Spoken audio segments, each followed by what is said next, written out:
भोंदू खरात प्रकरणात मनी लॉन्ड्रिंगच्या अनुषंगानं तपासाला वेग. कच्च्या नोंदणीतून खरातचे बेनामी व्यवहार उघड. खरातनं काळा पैसा जमिनीत गुंतवला.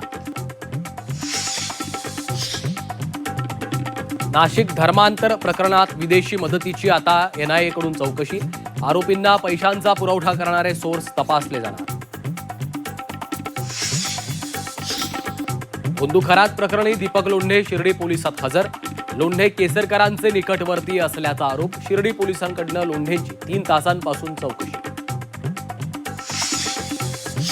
भोंदू खरातच्या ऑफिसमध्ये ईडीकडून झाडाझडती. नाशिकच्या ओकस प्रॉपर्टीत ईडीकडून तपास सुरू.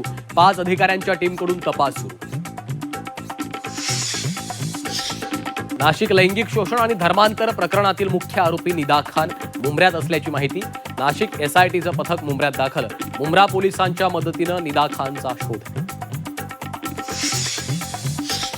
अमरावती परतवाडा लैंगिक अत्याचार प्रकरणात आरोपीच्या फ्लॅटमधील रूम सील. 2 मित्रांच्या भांडणामधून फुटलं बिंग.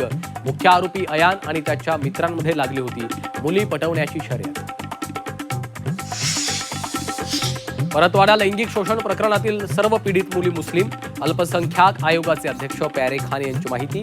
पीडित मुली हिंदू असल्याचा नवनीत राणा यांचा दावा खोडून काढला. विधान परिषदेसाठी उद्धव ठाकरे उमेदवार असतील तर विचार करू. काँग्रेस प्रदेशाध्यक्ष हर्षवर्धन सपकाळांचं वक्तव्य.